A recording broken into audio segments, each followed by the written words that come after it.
Decíamos entonces en la primera parte del análisis del marco teórico que si por un momento abandonamos esta forma, esta conceptualización jurídica que va a dividir lo que se llama o denomina el universo de las conductas posibles en las categorías de conductas prohibidas y permitidas, uno se va a encontrar frente a un escenario de incertidumbre, de perplejidad. ¿Por qué decimos esto? Porque al observar desde otra área, desde otra óptica de lo permitido, evidentemente descubrimos un número infinito de conflictos, como se señaló previamente, que el derecho de alguna manera relega a un plano quizás de menor significancia, podríamos decir, porque se dan entre pretensiones incompatibles, eso es cierto, pero que están igualmente permitidas y además no están sancionadas. Por eso es que solemos observar a menudo cómo juristas y abogados algunas veces se ocupan de las confrontaciones, si se quiere, normadas, es decir, que responden o tienen respuesta normativa entre actores que sustentan o fundamentan sus pretensiones como legítimas y rechazan las del oponente, es decir, las del actor conflictuante, por considerarlas ilegítimas. Supongamos el caso de un conflicto entre acreedor y deudor nuevamente, que no acepta, por ejemplo, su derecho a cobrar, un usurpador, presuntamente usurpador, que puede frente a alguien decirse o autodesignarse como legítimamente desposeído. Es decir, hay infinidad de conductas que nos permite observar que existe un espacio, una suerte de zona gris o vacío, donde el derecho nos deja a los ciudadanos esta libertad de confrontar y no va a estar previsto necesariamente proteger la pretensión de uno poniendo a cargo del otro la obligación de satisfacer esa pretensión o ese reclamo. Entonces, en ese espacio donde se van a producir los conflictos entre estas pretensiones incompatibles y no obstante igualmente permitidas, que no están amenazadas con sanciones por el ordenamiento jurídico, es en donde se nos van a presentar la mayor cantidad de desafíos respecto al abordaje, teniendo en cuenta la elección de estos caminos que tenemos, es decir, la visión exclusivamente normativa en términos de derecho, obligación correlativa o una visión integral de vasos comunicantes donde lo permitido, que no constituye un conflicto jurídico, merece igual relevancia o una relevancia tal que llegue a evitar niveles de violencia no deseada o que conspire contra la armonía de una sociedad. Recordemos siempre que nuestra brújula es garantizar, en definitiva, niveles de convivencia con los mejores estándares posibles como un ideal, aunque muchas veces sea difícil de alcanzar.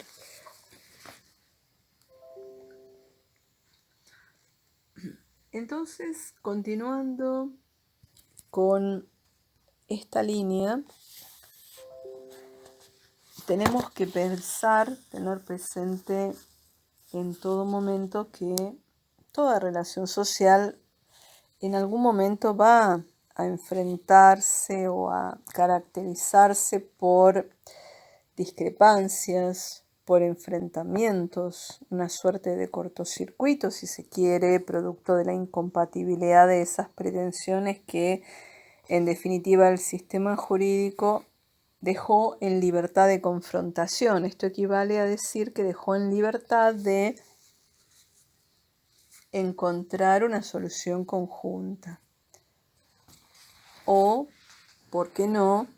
que se produzca una solución impuesta de uno sobre otro, lo cual no necesariamente va a poner fin al conflicto, sino que podría llegar a recrudecerlo. Pensemos entonces que las situaciones de conflicto son excepcionales, si se quiere, serían la excepción dentro de las relaciones que rigen las normas del derecho. Estamos haciendo una suerte de viraje a una mirada, si se quiere, diametralmente opuesta de lo que tiende a pensarse a la hora de resolver los conflictos en función de las demandas o reclamos que los clientes o quienes sienten sus derechos vulnerados nos presentan a los profesionales del derecho.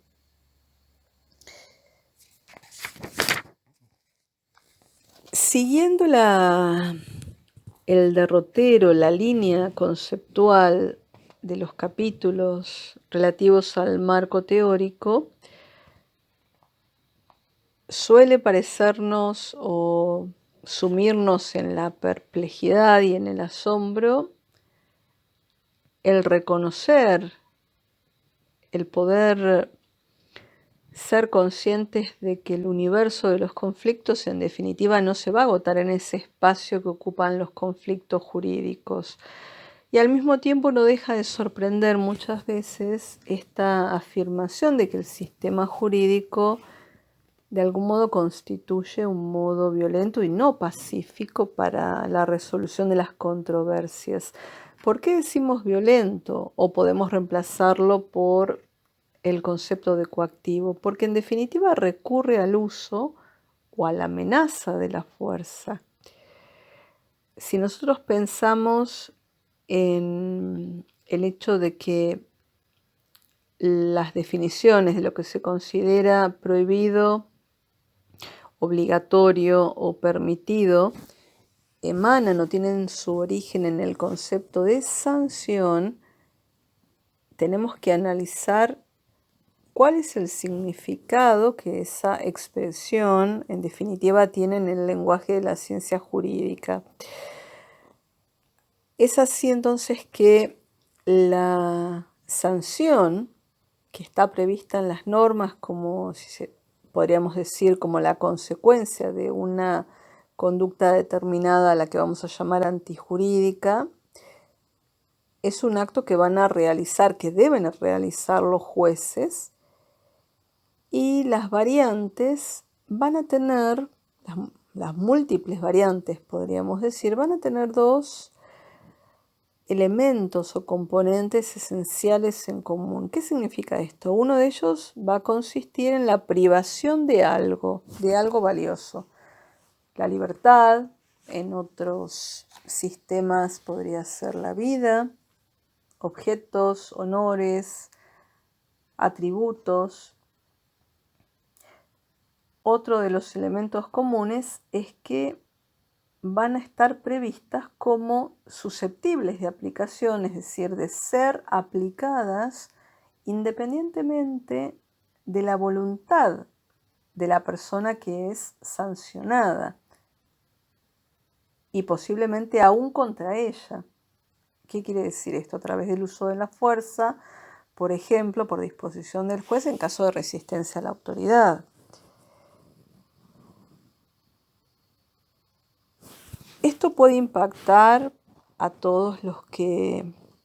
hemos decidido dedicarnos al derecho como forma o herramienta de garantizar la paz social, por lo menos como ideal de las sociedades modernas. Por supuesto, el derecho de una sociedad evolucionada dista mucho de aquel de las comunidades, podríamos decir, del pasado, donde la fuerza quedaba en manos o en el círculo cercano,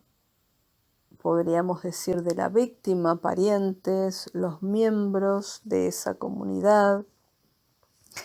mientras que en nuestra comunidad estatal, comunidad precisamente por la existencia de lazos, interacción y dinámica grupal, esta sociedad toma la decisión del monopolio de la fuerza, va para centralizar, por así decirlo, para decirlo de forma precisa, para centralizar el uso de esa fuerza en los órganos que son aquellos especializados, en este caso los jueces. Ahora bien, las amenazas que los participantes, digamos, se intercambian, amenazas en el sentido de bajo apercibimiento, es decir, comunicaciones bajo apercibimiento de llevar a cabo determinadas acciones, y las que formulan los jueces cuando intiman, por ejemplo, a la entrega de un bien, constituyen en definitiva el uso de la fuerza pública. Entonces, nos puede parecer una paradoja y de todos modos sostener que el derecho genera paz social cuando monopoliza la fuerza, ejerce esa fuerza en la medida en que no sea arbitraria, por supuesto, y prohíbe a los actores, a los individuos particulares, utilizarla de forma directa. Ahora bien, nos encontramos ante el hecho de que las relaciones entre los miembros de la sociedad tienden a ser más armónicas y más pacíficas entre sí estadísticamente al momento de resolver los conflictos y no recurren al uso o a la amenaza de la fuerza que está centralizada en el juez por delegación de la propia comunidad. Esto significa que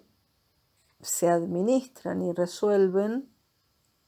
gran parte de los conflictos asumidos por ese sistema jurídico, pero utilizando otros métodos pacíficos que están permitidos por el ordenamiento, pero no están impuestos por el ordenamiento. Es decir, se va abriendo camino el espacio de una nueva cultura, si se quiere, de negociación más pacífica, porque en términos de costo-efectividad, para que no pierda virtualidad ni pretensión, luego de un proceso judicial que podría ser interminable, puede resultar más atractivo llegar a un acuerdo que relativamente satisfaga mi pretensión. Entonces,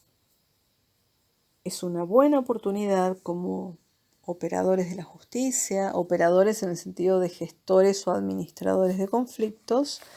de poder abrirse a esta lógica de integrar métodos, tanto si se transita por la vía del sistema judicial como si se transita por el espacio donde las partes que confrontan tienen la libertad de decidir el modo de resolución sin perjuicio de la existencia de vasos comunicantes, como mencionábamos, entre estos dos caminos o sistemas. Por eso es importante que todos los miembros de la sociedad incorporen esta obligación, o mejor dicho, incorporen el debate o el interés de la integración de métodos, si se quiere, innovativos, es decir, que no son generados en definitiva por el conocimiento jurídico, sino que son aportes de otras ramas del conocimiento, como las ciencias sociales, la psicología, que en combinación y en un trabajo interdisciplinario pueden generar mecanismos quizás mucho más flexibles que predispongan de una mejor manera a las partes para que no se comporten en un sentido adversarial. Volviendo entonces a la temática de la vinculación entre el derecho y el conflicto, sabiendo que el derecho es considerado como una expresión formalizada de la fuerza, tenemos que pensar que el ordenamiento jurídico, en definitiva, es un método que está institucionalizado, es un método de administración de conflictos en un sentido amplio. Esto implica prevenir los conflictos, resolver los conflictos, y muchas veces esta visión amplia puede ser rechazada por juristas y abogados en cuanto a que pueden considerar que esta constituye una visión descalificadora de la labor judicial. Sin embargo, hay que tener en cuenta que históricamente las sociedades han desarrollado todo tipo de métodos de resolución de conflictos. Y como decíamos, en la segunda mitad del siglo pasado, es que comienza a investigarse cuáles son las características de este fenómeno conflictual para precisamente crear métodos pacíficos para no recurrir a la violencia al momento de resolver esos conflictos. Porque en las comunidades antiguas, cuando no existía el ordenamiento jurídico, podemos suponer que todas las conductas físicamente posibles competían libremente por realizarse, aun si fueran incompatibles. Es decir, todo tipo de resolución podía considerarse válido desde el más pacífico hasta quizás el más extremo. Entonces, si tenemos que redefinir cuáles debieran ser los objetivos públicos en materia de justicia, primero alguien podría preguntar por qué debemos redefinir o qué es lo que debe redefinirse. La respuesta simplemente radica en que tradicionalmente solíamos o solemos observar básicamente dos posiciones, es decir, el objetivo a alcanzar, que se define en definitiva como aquel objetivo de brindar la posibilidad a quienes son sujetos de derecho de acceder a la tutela judicial, y por el otro lado ese mismo objetivo puede ser definido como la posibilidad de acceder con el menor costo posible a un procedimiento efectivo, no necesariamente judicial, para la tutela de los propios derechos. Ahora bien, la diferencia entre ambas formas puede distinguirse claramente al advertir que esta definición, la primera definición, nos conduce como un objetivo, si se quiere, de política pública a, digamos, realzar el rol de los tribunales, la necesidad de mejora de la eficiencia, que es deseable en todo momento y en todo contexto. Y la segunda mirada conduce a diversificar, si se quiere, las formas de resolución alentando a estos mecanismos alternativos o complementarios que puedan, por así decirlo, desjudicializar el sistema de administración de justicia en su conjunto. Nuevamente, reiteramos, dando mayor protagonismo a las partes, a los actores, llamados o denominados de diferentes formas y maneras. Actualmente existen desafíos respecto de cuál debe ser el rol de la mediación, es decir, si debiera constituir un proceso autónomo, incluirse dentro del proceso, si podría ser innovador la existencia de, por ejemplo,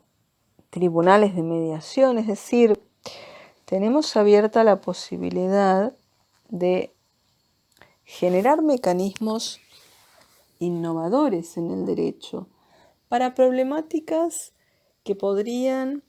por su menor nivel de gravedad en cierto sentido, podrían aliviar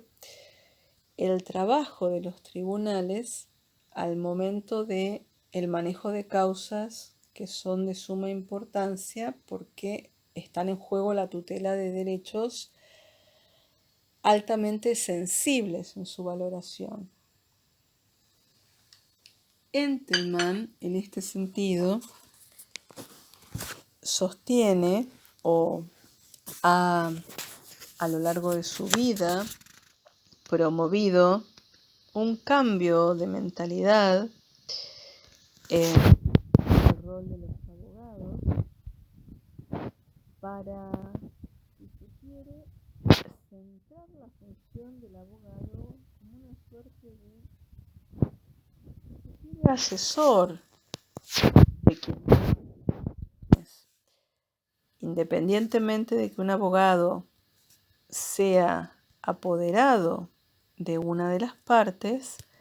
también debe asesorarla para permitirle un protagonismo efectivo. Es por ello que en la Facultad de Derecho se desarrolló la materia Teoría del Conflicto y Gestión Estratégica del Conflicto, es decir, existen una serie de unidades conceptuales y prácticas que permiten un entrenamiento en este tipo de metodologías de negociación y resolución de disputas. Es importante retomar una idea o interrogante que suelen hacerse los juristas, que tiene que ver con que la inmensa mayoría, o quizás una cantidad considerable, un número considerable de juristas, acepta que el derecho tiene vinculación, alguna vinculación con la justicia. Entonces, si partimos de esa afirmación, podríamos pensar,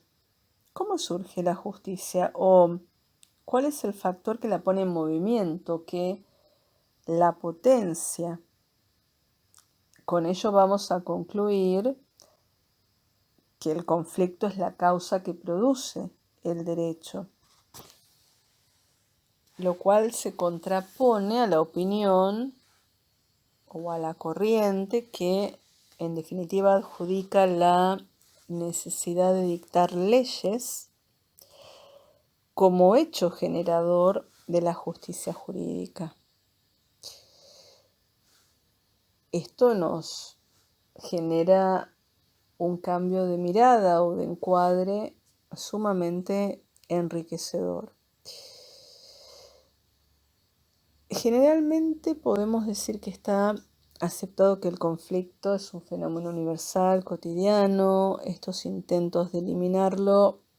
al conflicto en realidad son utópicos, porque los conflictos son parte de la vida social pueden ser temporarios, permanentes, de mayor o menor duración, pero en definitiva los conflictos son inherentes a la vida social y muchas veces un aspecto positivo que puede pensarse es que movilizan y mejoran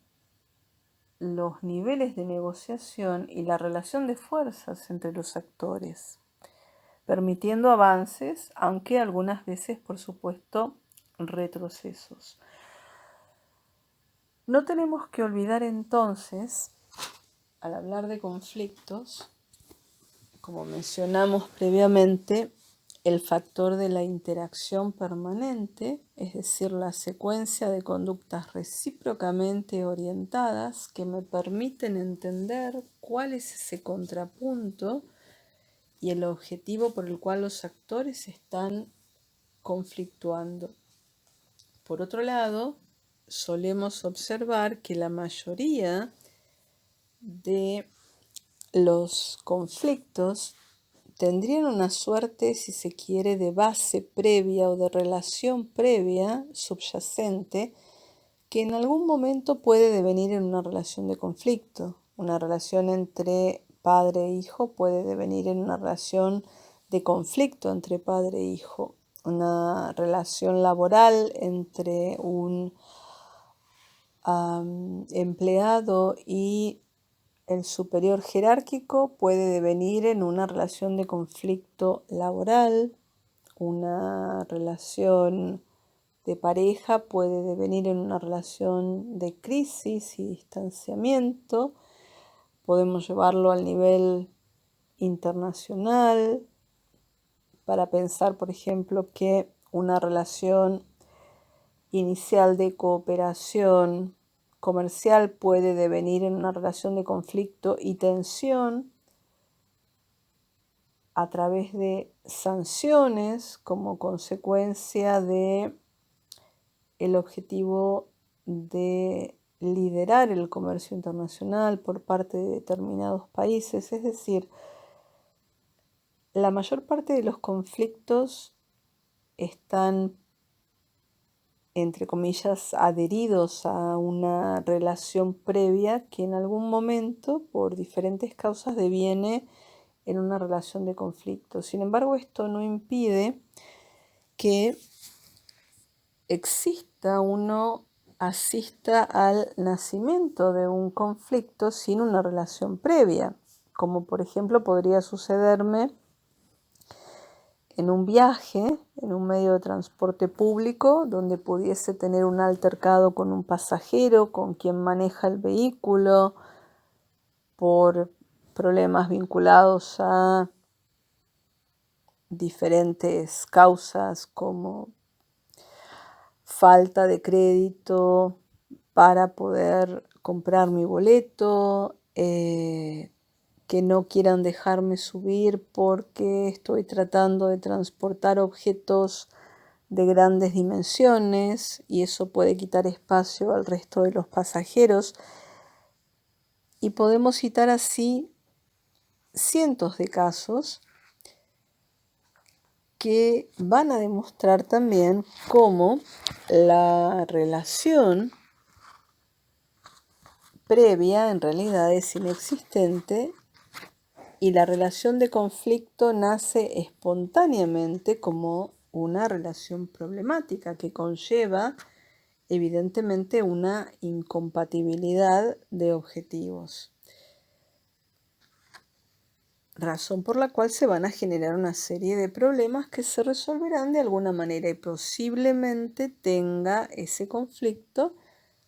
una vida menor, una trayectoria menor a aquellos conflictos que están ensamblados o cimentados sobre la base de relaciones preexistentes. Es por eso que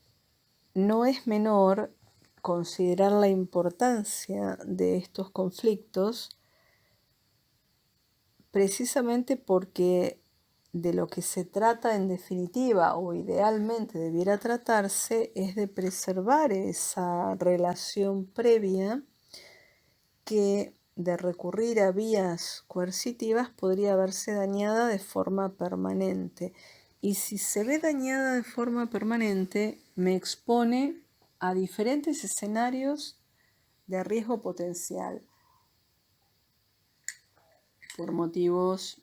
podríamos decir, de revancha, de despecho, de venganza, quizás por parte de ese otro actor, si es que puede ser capaz de arriesgarse a que su objetivo fracase y lo que busca o lo que predomina es generar un daño en el otro, generarme un daño como una suerte de respuesta o reacción a mi conducta previa. Con lo cual, los conflictos de este llamado universo de lo permitido versus lo permitido no tienen menos complejidad que aquellos que están reconocidos o a los cuales el sistema de administración de justicia provee soluciones. Aquí entonces nos vamos a encontrar ante la disyuntiva o el desafío de pensar en las metodologías más efectivas de intervención, sean a través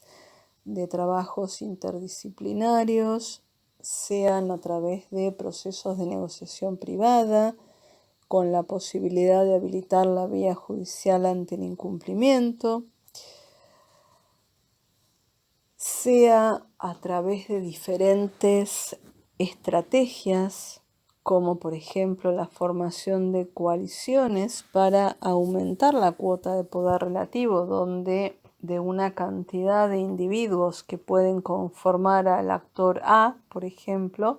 podemos pasar a constituir un bloque de composición múltiple, porque en definitiva de lo que se trata es de cómo lograr mi propósito, es decir, el cumplimiento de mi objetivo, y para ello debo modificar la conducta del otro actor, actor colectivo o individual o bando de composición múltiple, en la dirección que yo estimo posible. Para eso me voy a valer de una serie de recursos a los que llamaré recursos de poder, capítulo que corresponde a la sección específica de cómo circula el poder y cómo es utilizado el poder por los actores. En definitiva, cada conducta que realiza la utilización de un determinado recurso disponible para el actor y que el actor tiene la voluntad de utilizar, sea por influencias, amenazas, elogios, es decir, se va a ubicar en un rango sumamente amplio entre dos términos extremos, el término de la coerción o el término de la persuasión, dentro del cual se abrirá un abanico infinito de posibilidades. Al margen de ello se añade la posibilidad de estratégicamente decidir o identificar posibles coaliciones. ¿Cuál es la utilidad de esta posible identificación? Estratégicamente me permite poder imaginar escenarios posibles que mi contrincante podría generar a través de determinadas coaliciones que yo intentaré o no evitar que se concreten. Como actor que busca generar coaliciones, mi intención, mis acciones estarán orientadas a que, producto de esas coaliciones, mi cuota de poder relativo aumente. Es decir, en definitiva se trata de una suerte de relación de fuerzas, pero no fuerzas o no poder en el sentido de fuerza física, Poder es todo aquello que permite influir en la conducta de las personas, como en el caso, por ejemplo, de las coaliciones transitorias que pueden hacerse interbloques al momento de un debate parlamentario, situaciones que requieren de acuerdos forzados o quizás no tan deseados, pero que resultan convenientes para los miembros de un determinado bando de composición múltiple, por ejemplo, si quieren o buscan acumular una cuota de poder, es decir, una disputa de poder para territorialmente poder tener una presencia política. Esto se da muy a menudo en la dinámica de nuestro sistema de partidos políticos, agrupaciones, movimientos sociales, individuos también que operan o cumplen, mejor dicho, el rol de referentes intelectuales, y todo ello corroborando el principio de bipolaridad, que no se va a ver quebrado en ningún momento, precisamente porque se va a producir una suerte de fuerza de atracción que va finalmente a conformar a uno y a otro actor, a uno y a otro bando en conflicto. Entonces, en este recorrido explicamos el principio de bipolaridad, definimos el concepto o la noción de conflicto entendido como una relación social de objetivos incompatibles y relación social desde el momento en que se establecen lazos entre las personas, elemento distintivo que nos permite diferenciar a conglomerados de individuos que no presentan ni poseen relación previa alguna, con lo cual no generan alianzas o interacciones, sino que simplemente pueden coexistir en un momento del tiempo y el espacio, por ejemplo en la Facultad de Derecho, por ejemplo en el momento previo al comienzo de las clases, luego de lo cual, cuando comienza a generarse una interacción entre los estudiantes y el profesor y entre los propios estudiantes, a través de alianzas, la formación de grupos de estudio, el compartir material, eso va conformando una trama de relaciones que le va dando vida al actor que ha de surgir, porque previamente estamos hablando de simplemente individuos sin contacto entre sí y sin relación previa. Simplemente existe una coincidencia en un espacio determinado, pero eso no los convierte necesariamente en actores. La importancia entonces de el análisis del conflicto nos lleva a poder ver qué niveles de interacción o integración desarrollan los actores en su contrapunto conflictivo y de cara interna al actor colectivo o al bando de composición múltiple, qué nivel de entrelazamiento o interacción tiene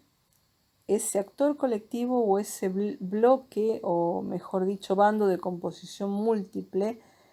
que será heterogéneo, pero estará nucleado en función, como decíamos, de un objetivo principal, en segundo grado objetivos secundarios, dada la heterogeneidad de ese bando, y dependiendo del nivel de interacción de esos individuos, nosotros podemos analizar la potencialidad de un mayor nivel de cohesión o la posibilidad de episodios de fragmentación como decíamos, de algunos componentes que o saldrán del campo de conflicto o pasarán a integrar uno u otro de los bandos. La utilidad de este análisis, teniendo en cuenta que lo que va a definir en definitiva al actor es el objetivo, razón por la cual se nuclean en derredor del mismo, es poder realizar un seguimiento de la evolución, por así decirlo, del conflicto, teniendo en cuenta las posibles diferencias internas. Sabemos que al pensar en términos de sistema, vamos a encontrar en los actores colectivos o en los bandos de composición múltiple relaciones intrasistémicas y permanentes oscilaciones, si se quiere, que van a generar momentos de tensión y de diferencias y discrepancias, teniendo en cuenta que a mayor cantidad de individuos y componentes aglomerados o aglutinados en un actor colectivo o en un bando de composición múltiple, seguramente no todos los criterios habrán de coincidir, existirá un objetivo central que los aglutine o los reúna en derredor, pero tendrán que sortear diferentes obstáculos y desafíos que se presentan por la propia interacción o naturaleza humana que está abierta al debate, a la discrepancia, a la diversidad, tratando de no correr el riesgo de que se produzca una fragmentación que les haga perder esa cuota de poder relativo. Entonces, como cierre de esta primera sección de la introducción del libro y los primeros 2 capítulos, debemos hacer el recorrido de que el conflicto es una relación social de objetivos incompatibles, producida por 2 actores, lo cual se subsume en el principio de bipolaridad, sean actores individuales, es decir, personas de existencia física, individuos, o sean actores colectivos. Y si hay mayor complejidad, hablaremos de bandos de composición múltiple que conflictúan, es decir, interactúan en clave de conflicto dentro de lo que se llama el campo conflictual, una suerte, si se quiere, de campo de batalla, por utilizar una metáfora. En esa permanente interacción se van a dar una serie de conductas recíprocas, es decir, la llamada secuencia de conductas recíprocas, que me va a permitir, como analista de conflictos, poder leer esas conductas, sean verbales o no verbales, de hacer o no hacer, en clave de conflicto o simplemente como conductas accidentales que no contribuyen ni a mitigar los resultados o el nivel de intensidad del conflicto, ni a incrementar el nivel de intensidad del conflicto, sino que son producto de contingencias o cuestiones azarosas, podríamos decir. En el marco de esa interacción, entonces, estaremos permanentemente observando la generación de subsistemas que en algún momento podrán generar una suerte de cimbronazo o tensión, y dependiendo de la estrategia que desarrolle el propio actor colectivo o el propio bando de composición múltiple, evitará que se produzca una fragmentación, reemplazándola por un mayor nivel de cohesión, y si las estrategias no son eficientes, se generará un proceso de fragmentación que terminará en la transición hacia el otro bando de composición múltiple o, como decíamos, en la expulsión, en la salida de ese campo de conflicto. Por eso es tan importante poder comprender cómo es la trama de relaciones entre los componentes de ese sistema, es decir, entre los protagonistas del conflicto. Nuevamente recordando que los actores son quienes crean el conflicto y aquellos que tengan una aparición posterior, a los que llamaremos pertinentemente en el capítulo correspondiente, terceros, es decir, los denominaremos terceros, en definitiva no serán quienes creen el conflicto, sino que serán quienes de alguna manera tengan alguna injerencia en la solución del mismo o quizás en el incremento de la intensidad conflictual. Dijimos también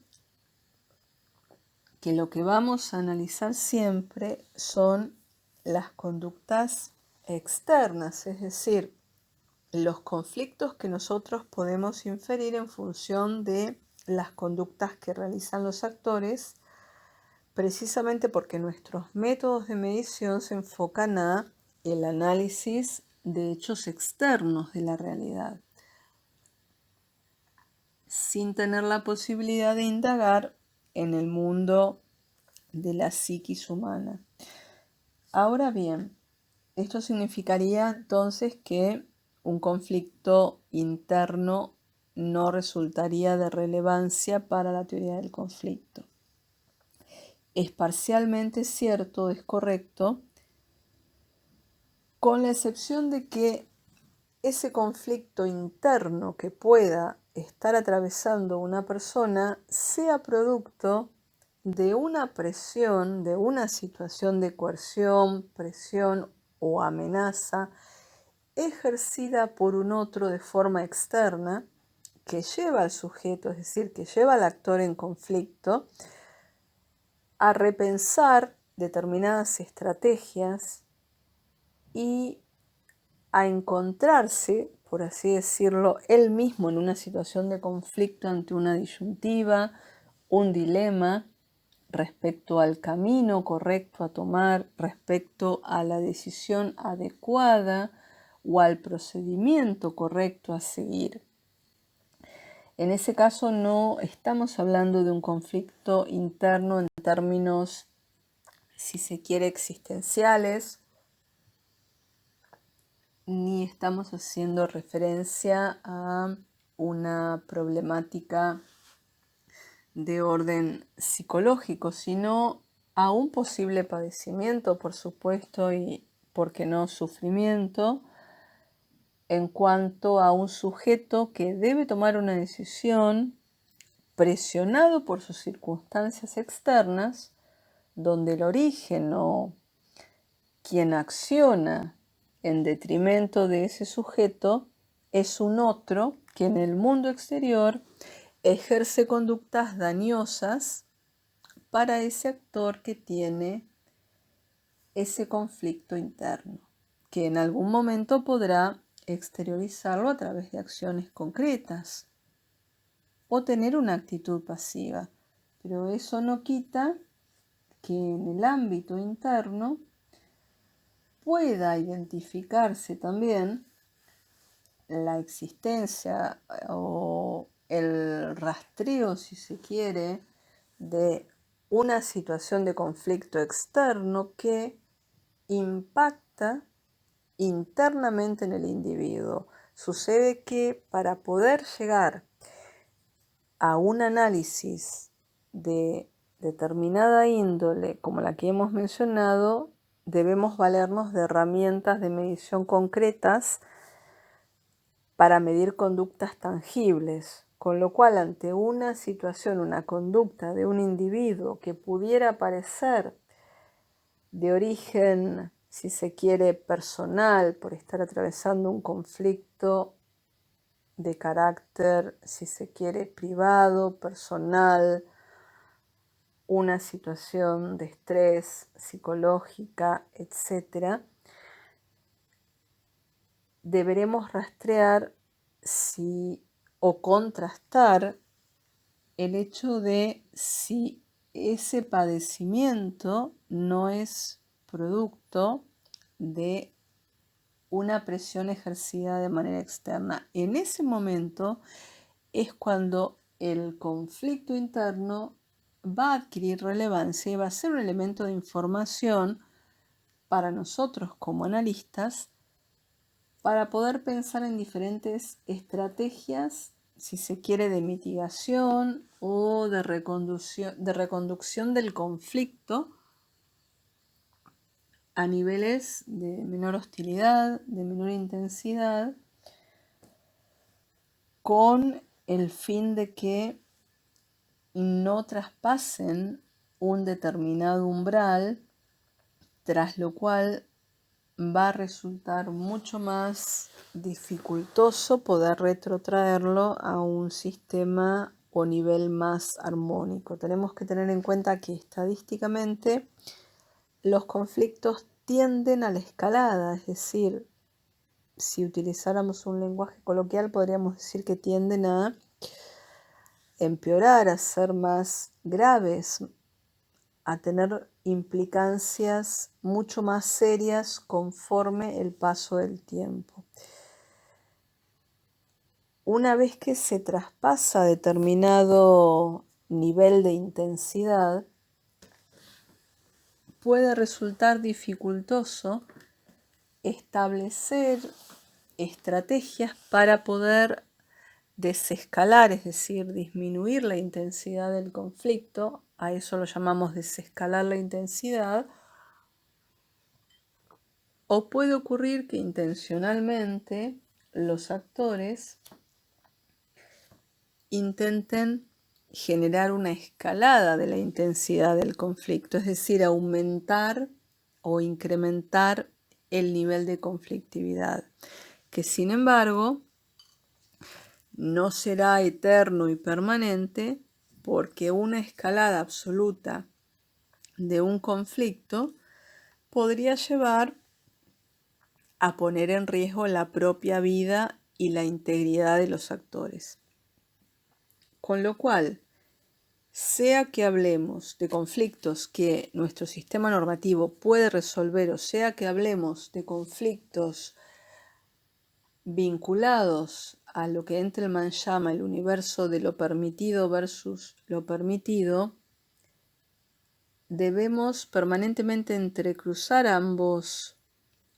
modos de pensamiento o ambas lógicas de sentido para poder,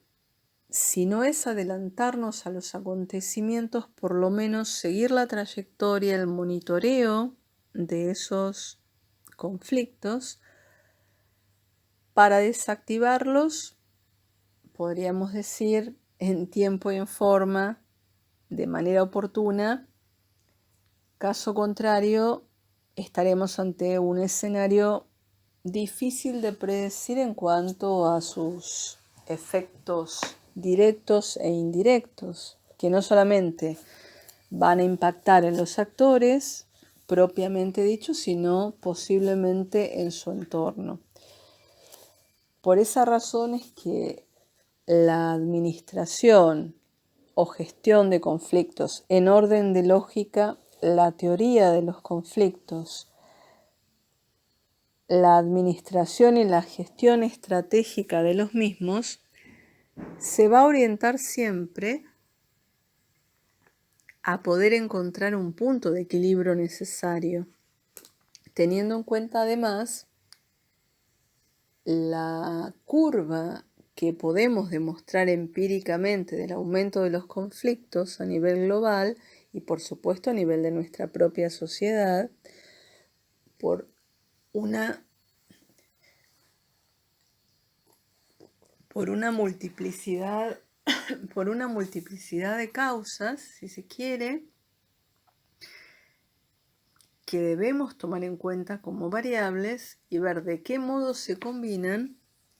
para saber los resultados que arrojan en términos de mayor o menor intensidad. Y eso nos reconduce entonces a lo que llamamos el índice de paz global, que tiene determinados indicadores que no debemos perder de vista, sea que estemos resolviendo un conflicto en el marco de un proceso judicial, o sea que estemos mediando o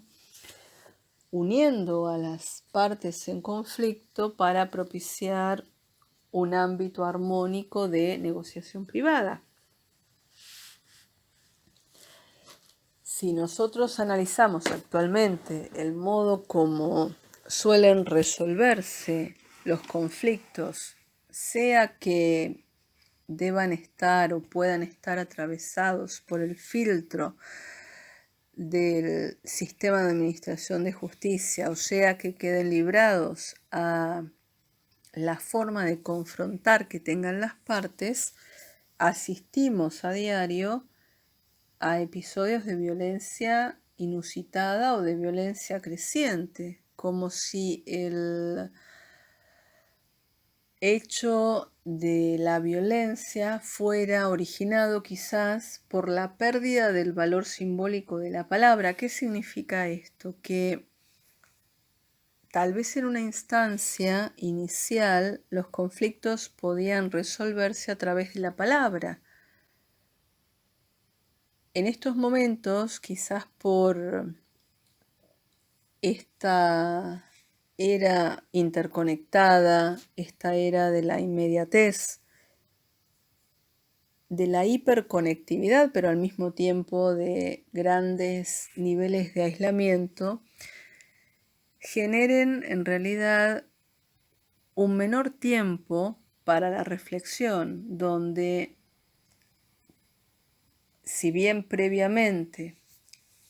se reflexionaba o se tendía a reflexionar antes de ejecutar una acción, actualmente se pasa del pensamiento al acto, o podríamos decir directamente de una emoción que no se traduce en pensamiento, y entonces se da la transición de la emoción al acto, lo cual genera reacciones violentas, discusiones que parecen no tener fin y que requieren de un abordaje jurídico, no necesariamente judicial. Al referirnos al concepto de lo jurídico, nos está interpelando a nosotros como profesionales del derecho para poder analizar las problemáticas que tiene nuestra sociedad, identificar las áreas de vacancia, si se quiere, de vacancia normativa o de vacancia en cuanto a métodos efectivos de resolución de conflictos de toda índole, es decir, no necesariamente judiciales, y poder proponer o generar aquellos que tengan mayor efectividad, generen resultados con celeridad, de forma eficiente y, por supuesto, midiendo costos y beneficios, operando bajo esa lógica, siempre teniendo en cuenta qué puede ser más gravoso, si el hecho de enfrentar un proceso judicial